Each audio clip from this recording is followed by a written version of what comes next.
What's up everyone, it's Tyranitartube and welcome back to another Pokemon Omega Ruby and Alpha Sapphire coverage video. Sit down and strap yourselves down, cause this is the biggest and most exciting reveal yet. No more to say, let's begin. I don't know where to begin. Unusually, Corocoro leaked this month much earlier than it usually does. I mean, this month's Corocoro magazine is supposed to come out more than a week away from now.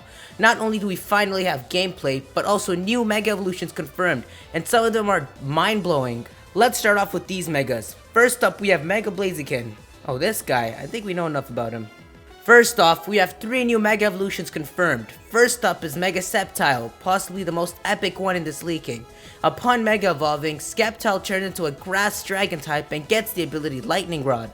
To go with this new Dragon typing, its overall physical appearance becomes enhanced into a more serious, powerful looking Pokemon.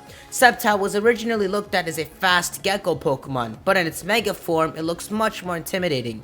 Its tree type tail changes into an Evergreen styled one, also resembling the base design of an Ankylosaurus' tail with that hard hitter at the end.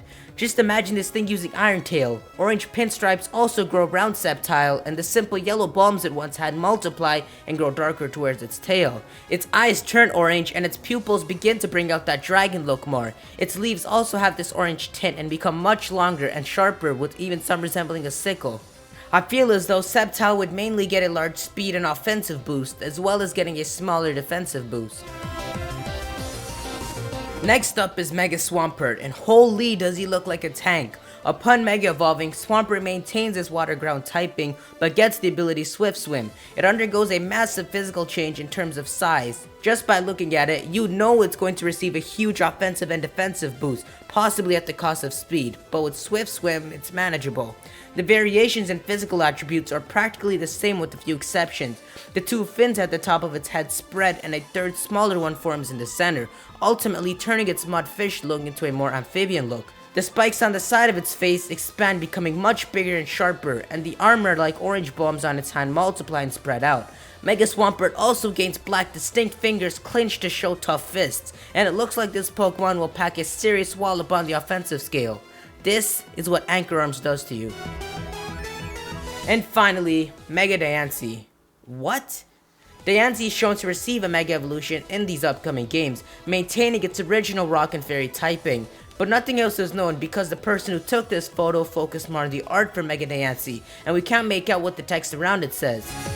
Originally, when looking at Diancie, it looks as though it has much more evolving to undergo. The rock below its body seemed to be random in comparison to the Pokemon itself. In addition to that, the Pokemon has parts of a diamond sticking out of the rock formation, which makes it look as though it was still incomplete.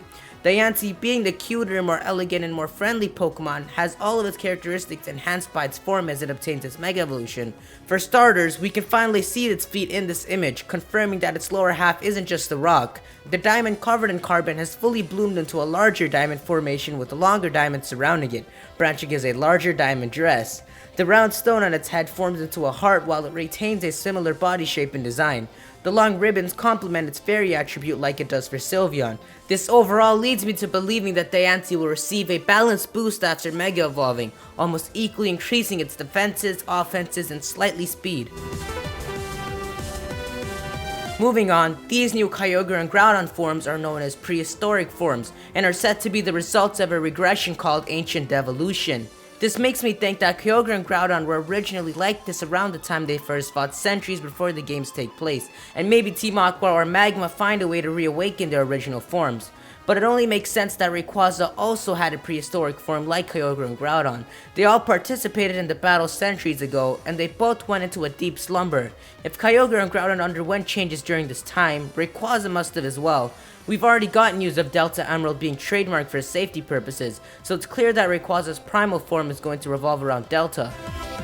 And finally, Steven has an added goal in this revolving around learning more about Mega Evolutions, and at one point in the game, he's shown to use a Mega Charizard X against you. Now that we've got the news over with, it's time to speculate. It's what I do best. When Game Freak initially revealed Mega Venusaur, Mega Blastoise, and Mega Charizard, they hid the fact that Mega Charizard was actually one of 2 Megas Charizard could have. Since these leaks don't reveal any Mega Stone names, it's possible that one of these starters may be split into 2 Mega Evolutions as well. If this were to happen, I feel like Sceptile would be the one to have a second Mega Evolution. Charizard was the only one to receive a typing change of the Kanto Megas, and Sceptile here is shown to be the only one to receive a typing change of the Hoenn Megas. It would just seem out of the ordinary if Charizard was the only starter out of every generation to receive 2 Mega Evolutions. Diancie. Why Diancie receives a Mega Evolution in this game is beyond me. No Generation 5 or 6 Pokemon have gotten Mega Evolutions, and only 3 Legendaries even have Mega Evolutions. If anyone in the Kalos region were to get a Mega Evolution, it would be Zygarde, but nope, Diancie. But think about it, maybe Diancie is linked to the existence of Mega Evolutions in Pokemon Omega Ruby and Alpha Sapphire. Maybe Diancie will become a part of the main plot and adds in the twist of Mega Evolutions. Diancie does have a movie coming out in combination with the Wi-Fi distribution, so maybe we'll see a Mega Diancie in the movie. Never know. Here's a few things to think about. Why does Steven have a Mega Charizard X? Out of all the Mega Evolutions he could have, we all thought if he were to have a Mega Evolution, it would be Metagross, considering that's his signature Pokemon, just as how Gardevoir was Dianta's signature Pokemon. And also, if you look carefully, both Mega Sceptile and Mega Blaziken have a cross on their upper body. It doesn't look like Swampert has one, but what could this mean? It may not even mean anything at all, but it was something that caught my attention. But that's it for this huge news leak. If you enjoyed the video, be sure to leave a like. Let me know which of the Hoenn Megas you prefer, Mega Blaziken, Sceptile, or Swampert. Personally, I'd go with Sceptile as he's always been my favorite. Official news is on its way, and we may finally get actual gameplay, and a lot more during E3 when Corocoro is officially released, and on the next Pokemon Get TV episode. So be sure to subscribe so you don't miss out. If you want to see a video on what secret bases could and should be like in Pokemon Omega Ruby and Alpha Sapphire, go ahead and click on the video on the left.